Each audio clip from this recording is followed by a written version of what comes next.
Saya mau terangkan dasarnya. Saudara, dasarnya adalah ini ya, redominate. Kita langsung ayatnya. Alam natural dan supranatural dan kerajaan-kerajaan dunia ini harus semakin direduksi, diperkecil, supaya akhirnya menjadi kerajaan Allah kita, menjadi kerajaan Kristus, dan Tuhan akan memerintah selama-lamanya. Nah, saya mau terangkan pelan-pelan dan ini yang saya mau impartasikan. Nanti setelah itu saya tidak tahu Pak Luki mengimpartasikan apa, Ibu Iren mengimpartasikan apa, Pak Hendrik dan semua. Tapi ini yang saya mau impartasikan. Dan sesudah itu saya minta maaf, saya mesti balik ke Jakarta karena ada pelayanan yang selanjutnya. Saudara ya. Saudara, sekali lagi, saudara-saudara ada dimanapun, di kota, di desa, saudara di keluarga, di bisnis, maka ada yang namanya belum balik Mas Yan tadi. Saudara, ada yang namanya alam natural dan supranatural. Alam natural itu semua yang kita pegang, ya. Saudara bisnis saudara, kemudian hari ini kita duduk, kita makan, ada hotel ini, itu semua alam natural. Keadaan misalnya di tempat saudara miskin, atau saudara di daerah saudara itu banyak orang pemarah, itu atau banyak orang kaya, itu semua alam natural. Bisa mengerti ya? Tetapi ada alam supranatural yang kita tidak kelihatan. Saudara, dan alam supranatural ini yang menggerakkan banyak hal. Kalau saudara mikir misalnya begini, kenapa ya anak zaman sekarang misalnya Korea, 90 orang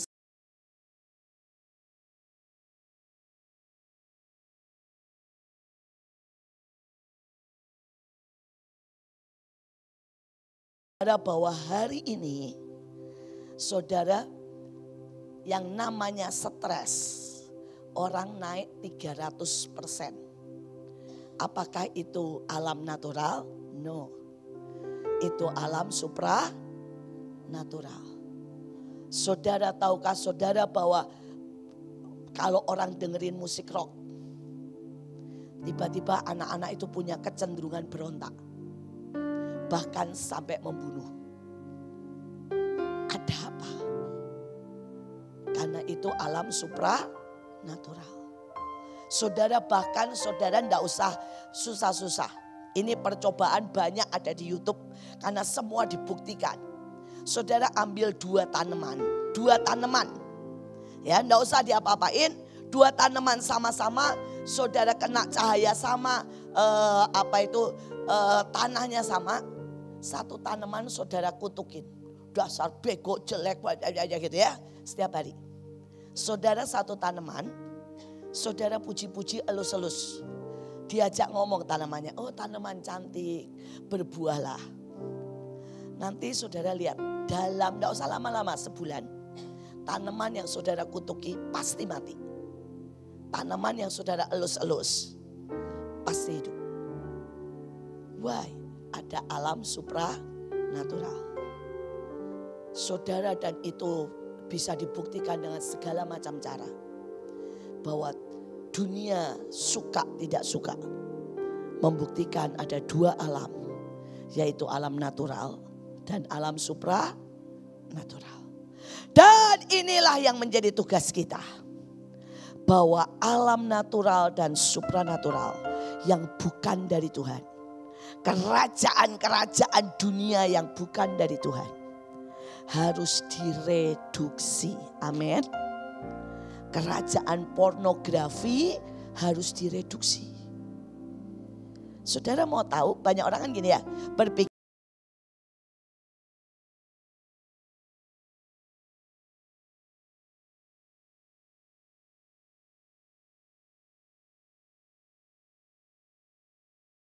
saudara tahu perputaran terbesar di dunia adalah narkoba, saudara.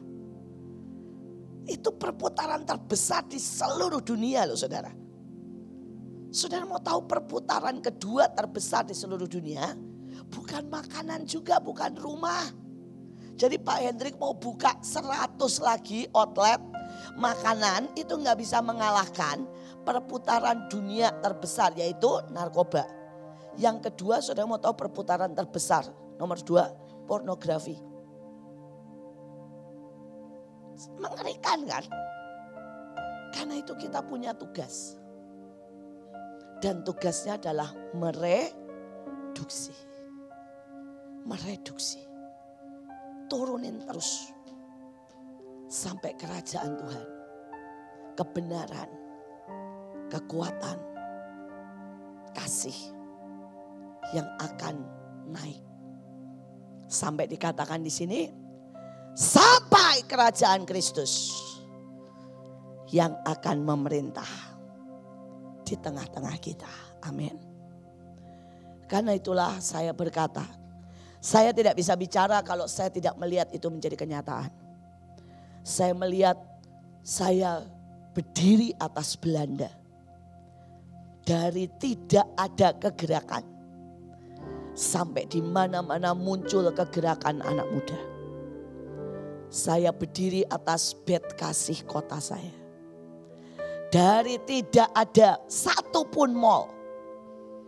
Saudara, hari ini ada 10 mall yang baik di kota kami.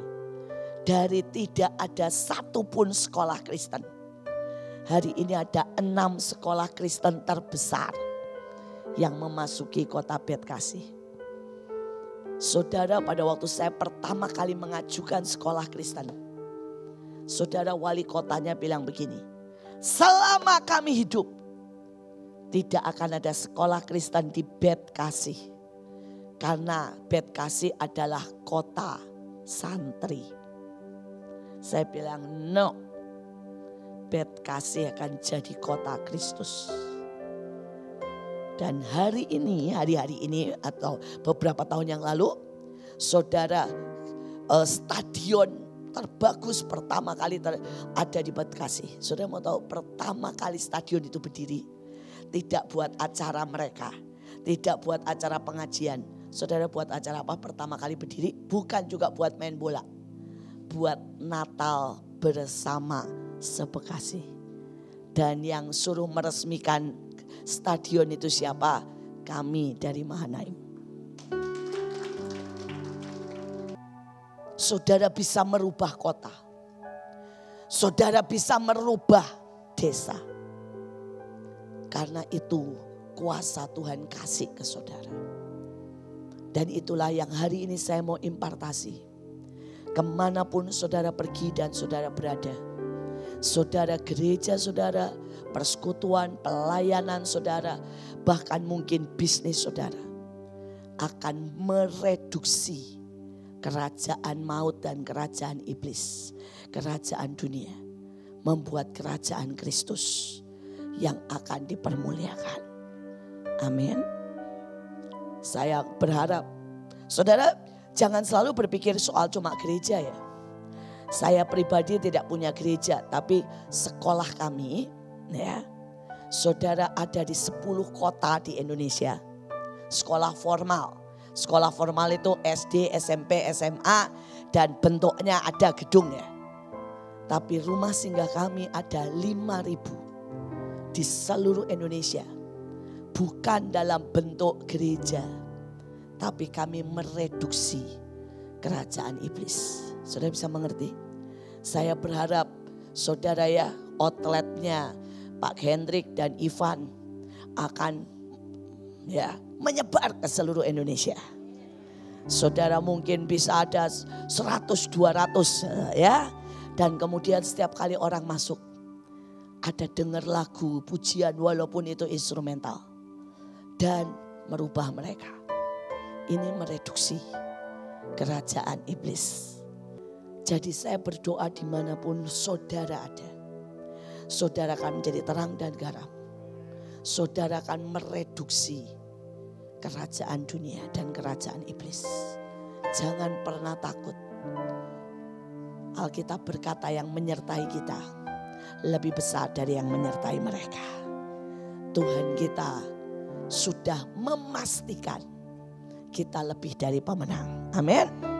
Dan saudara, ini langkah yang sangat simpel. Next. Ini langkah yang sangat simpel. Saudara ya, saya berdoa ini menjadi dasar yang saudara buat. Yang pertama, setiap hari sapu bersih. SMA. SMA itu singkatan dari S, sapu bersih. M-nya aktifkan malaikat. A-nya ambil semua yang dari Tuhan. Saudara, ini yang saya buat. Saudara, pada waktu saya mengelilingi, saya bilang ini, saya sapu bersih semua roh jahat, roh bunuh diri, roh kematian, roh yang bikin kacau. Ya, saudara, cuma ini aja tiap pagi. Saudara, ini juga yang saya buat, saudara, di Bekasi. Ini juga yang saya buat pada waktu di Belanda. Saya cuma lakukan ini. Dan kemudian M-nya saya aktifkan malaikat. Saya bilang ini, malaikat perang, bersihin, perangi semua. Malaikat berkat, berkati anak-anak Tuhan. Ya, malaikat sukacita, ayo bawa anak-anak Tuhan dalam sukacita. Malaikat ya hikmat, kasih kami hikmat. Malaikat penyembahan, ayo bantu kami menyembah. Saudara, dan saya cuma mau berkata, ini work, artinya ini berguna. Saya ini loh saksinya. Saya melihat semuanya berubah. Walaupun saya tidak bisa berkata dalam waktu 1 tahun ya. Ada yang dalam waktu setahun, ada yang 2 tahun, ada yang 3 tahun. Tapi ini terjadi.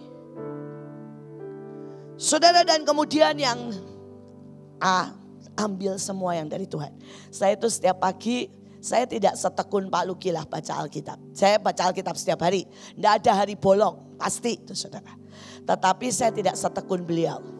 Saudara, saya kalah jauh lah saudara kalau soal ketekunan baca Alkitab.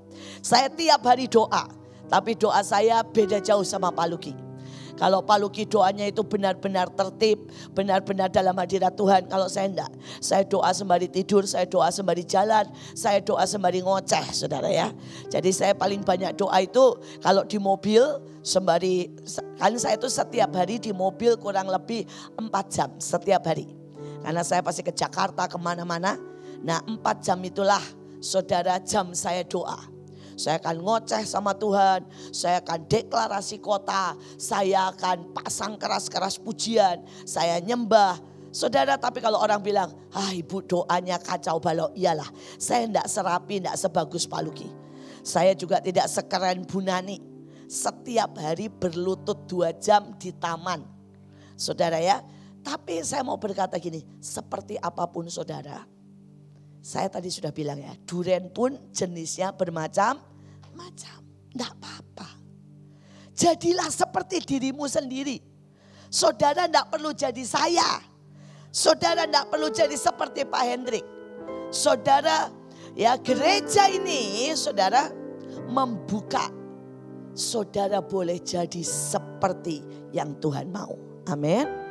Karena perbedaan itu memperkaya kita. Saya berdoa setiap kita belajar untuk tidak berkata, oh ya kalau ini gereja ini harus begini. Enggak. Kalau saudara misalnya gini, saya mau buat gereja 1 jam, kalau Tuhan suruh silakan. Yang satu bilang, saya mau bikin doa Bu, doanya gerejanya adalah 3 jam, kalau Tuhan suruh silakan.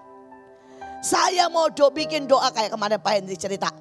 2 kali 24 jam. Kalau saudara kuat, hayo. Hajar saja.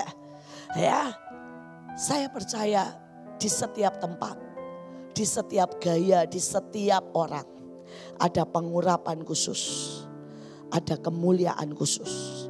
Ada kemenangan khusus.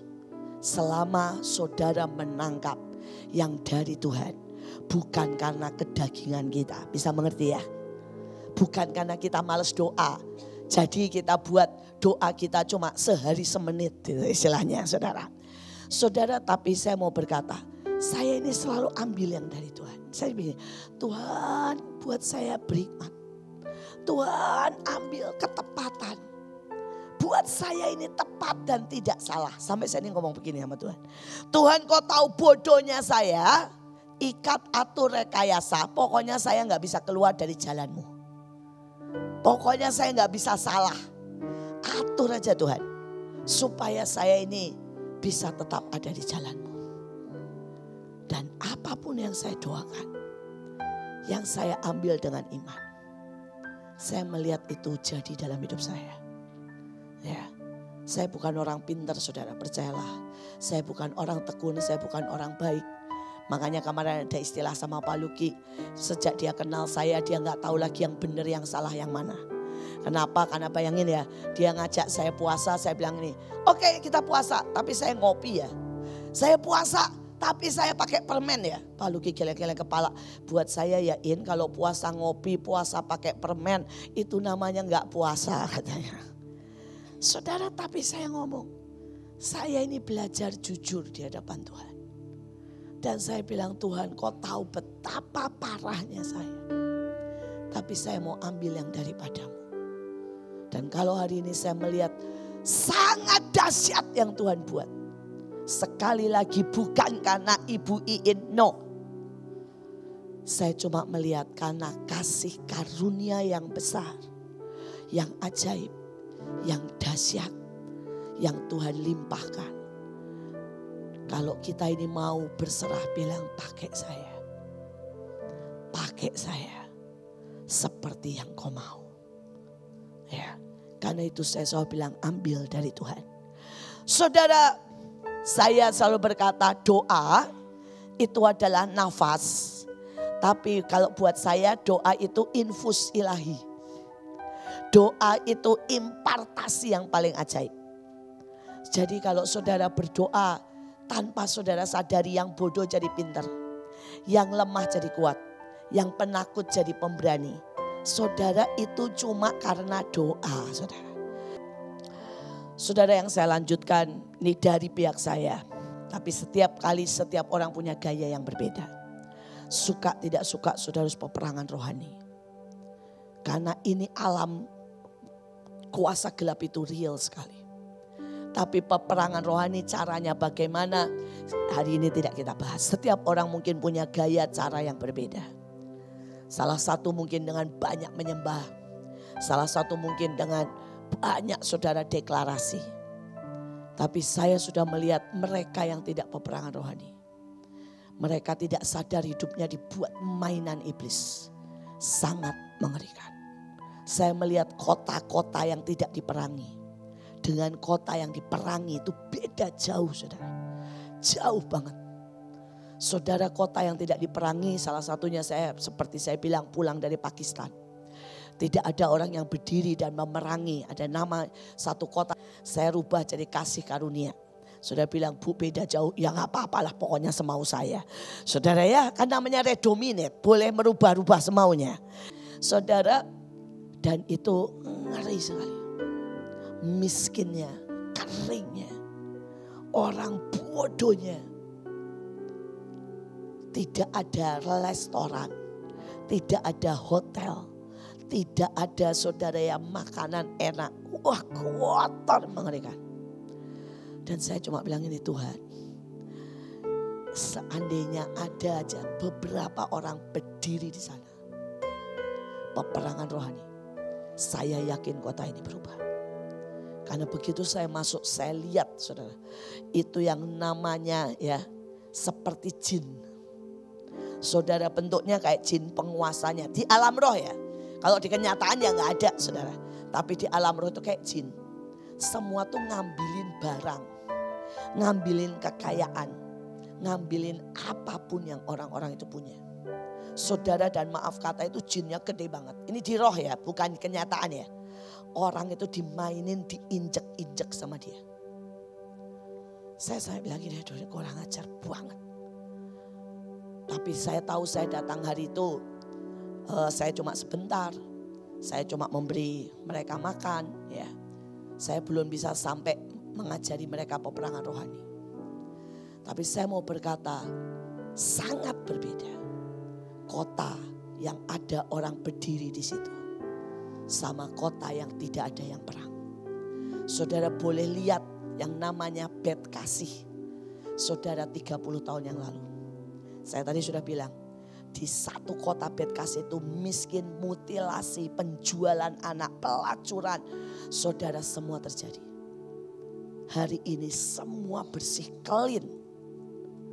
Tidak ada yang terjadi. Saudara bisa bayangin ya, dari kota nomor 1 paling kotor di seluruh Indonesia menjadi kota nomor 6 paling bersih, itu kan ajaib sekali. Dari kota nomor saudara 1 paling jahat, hari ini menjadi kota nomor 2 paling baik, kan beda banget. Dari kota nomor 1 intoleran menjadi kota nomor 2 paling toleransi se-Indonesia. Kita bisa merubah, meredominate kota kalau kita peperangan rohani. Yang terakhir, teladani Yesus dan menjadi teladan. Saudara, ujungnya ya, saya ini mungkin saudara bilang ini, Bu ini ribet banget. Saya ini gini ya, kalau saya ini menghadapi seseorang misalnya gini, saya ketemu pelacur, saya ini selalu bilangnya cuma begini, Tuhan, kira-kira yang kamu lakukan ke dia apa? Apakah lempar batu atau saudara mengampuni? Dan saya tahu di Alkitab itu bagaimana Tuhan mengangkat pelacur sangat ajaib. Ada Maria Magdalena, ada Rahab, ada Betseba, biar bagaimanapun saudara, ada Tamar. Dan saya tahu, saya bilang ini, saya gak mungkin buang pelacur. Saya akan meneladani Yesus dengan merawat, memulihkan mereka. Tapi saya menjadi teladan. Saudara, saya bilang seringkali sama mereka, jadi perempuan, ya saya suka bilang sama anak-anak yang muda, ingat ya, saya sebenarnya, saya suka bilangnya sama anak-anak muda ya, kecuali saya bilang begitu ya, kamu diperkosa, kalau pria jatuh have sex sama kamu, menurut saya perempuannya yang salah. Karena perempuan punya kekuatan. Ini kalau saya ngomong sama perempuan-perempuan, 3 kali lipat untuk berkata no sama pria.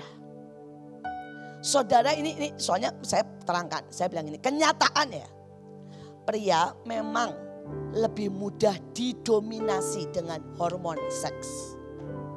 Jadi artinya gini, kalau laki sudah jatuh cinta, tiba-tiba terangsang, saudara dia bisa enggak mikir apapun. Didominasi dengan perasaannya. Tapi perempuan enggak begitu. Perempuan itu walaupun dia sangat jatuh cinta, dia enggak tetap, kalau tidak saudara ya, aneh-aneh, dia tetap bisa waras untuk berkata tidak. Tapi seringkali dia berkata iya karena mengiyakan prianya. Jadi saya suka mengajar saudara sama anak-anak yang lain yang muda-muda. Saya bilang, yang rugi elu ya. Yang hamil elu. Yang rusak elu perempuan. Dan kamu juga yang lebih waras. Jadi kalau kamu bilang iya, gara-gara laki itu bilang you are the only one, aku menyintai kamu, jawab kalau aku the only one, kalau kamu menyintai aku tunggu sampai kita menikah. Jawab, saya bilang. Kalau lakinya bilang gini, yang karena aku sayang kamu, aku pengen lihat badanmu.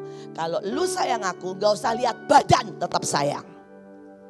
Jangan jadi goblok perempuan. Saya suka ngomong begitu sama anak-anak perempuan. Walaupun saya gak punya anak perempuan, nah, saudara ya.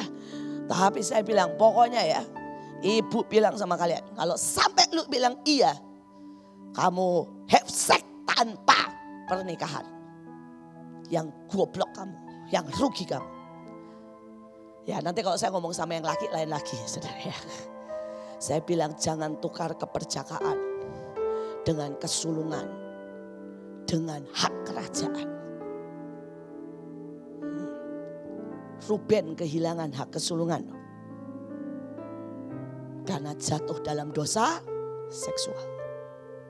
Saya bilang jangan tukar itu.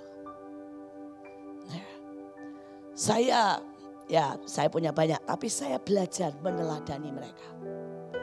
Saya belajar bagaimana hidup saya benar. Saya belajar meneladani bagaimana saya hidup dengan suami saya. Saya menikah lebih dari 35 tahun dengan suami saya. Saudara ya, sampai dia dibawa pulang Tuhan. Kami sangat romantis. Pak Hendrik tahulah beberapa kali ketemu. Saudara, kami saling menopang walaupun kami sangat berbeda. Saudara, saya melayani dia sampai soal makannya, soal bajunya. Saudara, saya kalah sama Bu Weni. Kalau sama Bu Weni saya mengaku kalah. Tapi saudara, kalau sama perempuan biasa saya mengaku menang. Saudara, karena apa? Karena saya orang yang tidak pernah, saudara, ya, tidak mengurus makanan, baju, kaos kaki, sepatu suami saya. Saudara, suami saya itu nggak pernah satu kali pun beli sendiri. Maaf kata ya, dari celana dalam sampai kaos kaki, sampai sepatu, sampai jam, sampai minyak wangi, satu kali pun gak pernah beli sendiri, saudara. Semua saya yang beliin, saudara. Saudara, semuanya. Ya, nanti kalau mau pesta dia tinggal teriak begini. Saya pakai apa? Beres yang, pokoknya udah beres. Ya, pokoknya ada, tenang. Sampai pernikahan anak saya, suami saya cuma teriak gini. Yang pagi pakai apa? Beres. Ya. Sore pakai apa? Beres. Ya. Saudara, suami saya itu juga sama, saudara. Kalau makan harus 5 macam. Ya, bukan menunya 5 macam, tapi dibuka dengan buah. Terus kemudian harus ada karbohidrat, daging, sayur, ya. Jadi 3, dan harus ada dessert. Itu setiap hari. Jadi 5 hal ini enggak bisa tidak. Saya enggak bisa menyajikan misalnya gini. Saya cuma kasih nasi sama telur gitu ya. Enggak mungkin. Saudara, harus sayur, harus ada buah, harus ada dessert. Saudara, itu tiap hari selama 33 tahun. Saya enggak pernah alasan begini. Saya di luar kota. Saya enggak sediain makanan buat suami saya. Saya ini dari Pakistan, dari manapun ya, dari Amerika saya masih telepon sama anak buah saya. Makanan bapak sudah, hari ini menunya apa? Supnya sudah, ya, makan pagi sudah. Itu tiap hari saya ngontrol. Saudara. Dan suami saya punya lain lagi. Tidak mau datang ke rumah atau tinggal di rumah, saudara, kalau rumah berantakan. Jadi rumah saya itu tidak boleh ada debu. Karena suami saya dan anak-anak saya alergi debu. Ya, tapi itu bagian dari apa? Dari meneladani.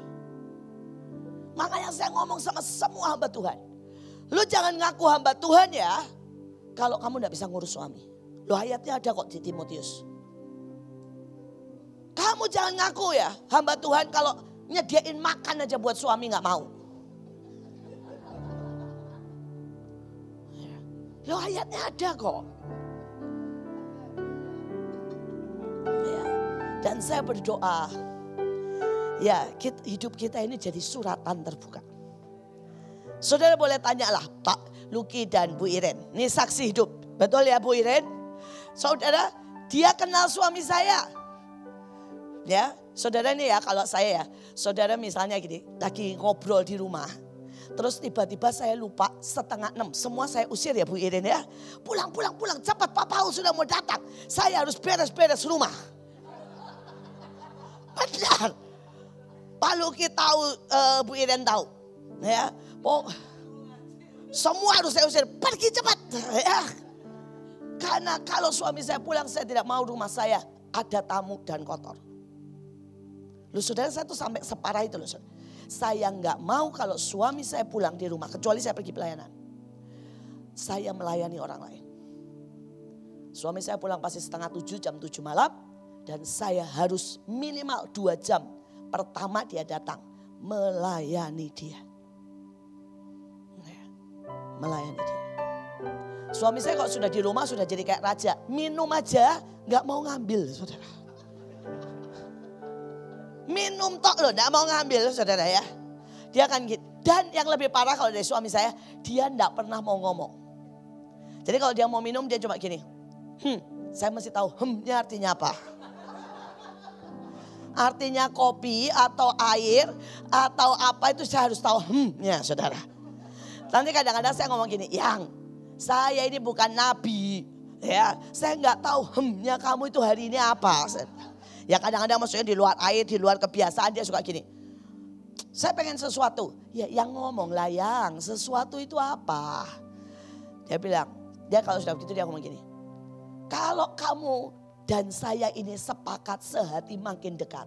Kamu harus tahu perasaan saya. Gawat gak saudara? Saya suka bilang gini, kamu itu menguji diriku siang, pagi, dan malam. Saya bilang ya. Tapi nanti kalau misalnya saya terus gitu, terus saya berdoa dan saya meraba-raba. Ya. Saya pikir, oh ya saya tahu nih, dia pengen durian. Walaupun saya ini gak suka durian. Jadi saudara jangan kaget kalau misalnya gini, Bu saya makan durian, gak apa-apa. Yang suami saya itu sangat suka durian. Dan saya sangat tidak suka durian. Tapi kalau sudah begitu, terus saya tahu, oh ini rupanya dia lagi pengen durian. Terus saya beliin durian, kan sekarang ada GoFood banyak ya. Yang persis yang dia mau, dan saya hidangkan di ranjang. Saudara dia tiba-tiba bilang gini, ini bukti sayangmu. Kalau saudara tahu artinya ya, ditaruh di ranjang artinya sepanjang malam saya akan tersiksa dengan bau durian.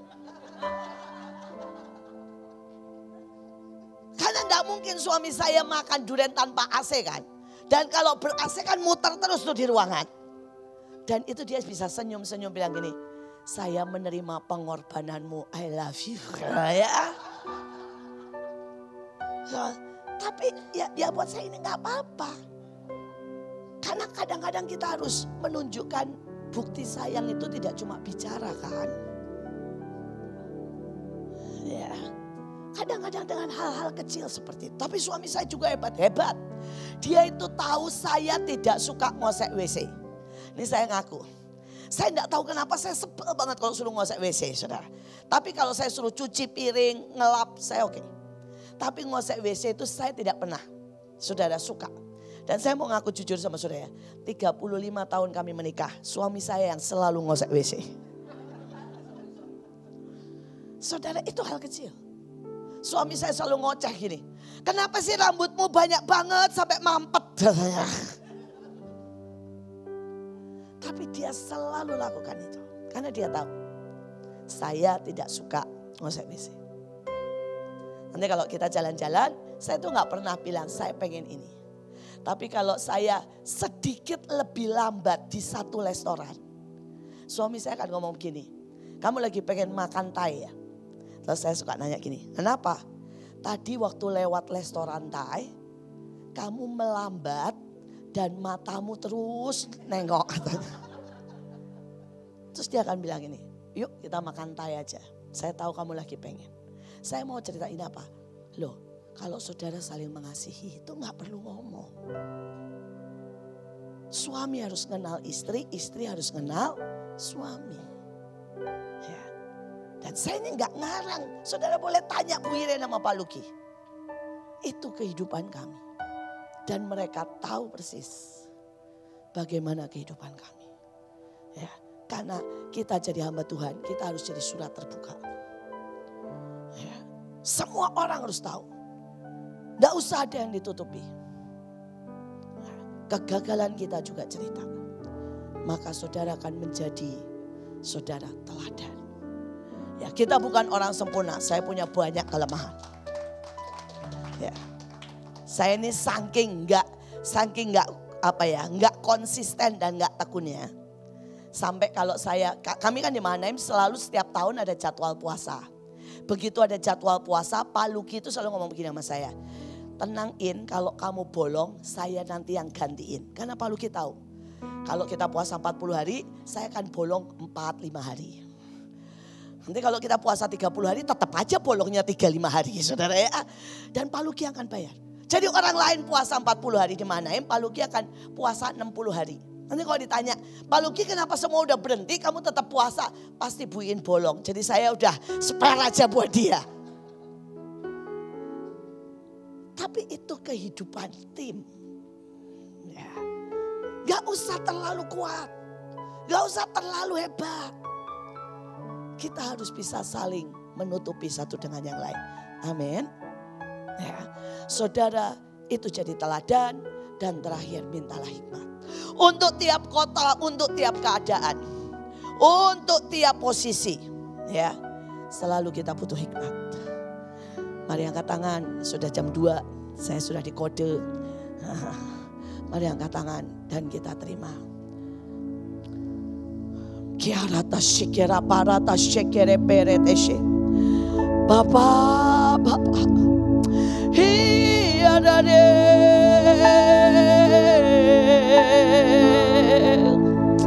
Kami berdoa Tuhan, Elohim Yeshua HaMashiach, Ruach HaKodes, hamba impartasikan kekuatan redominet.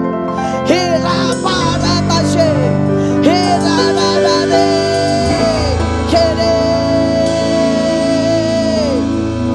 Hamba berdoa setiap mereka akan pulang dan membawa kegerangan. Mereka merubah kota, mereduksi kerajaan-kerajaan dunia, menduduki kota demi kota, menduduki setiap bidang 7 gunung. Dan hikmat-Mu yang luar biasa turun atas hidup mereka. Terima kasih Tuhan.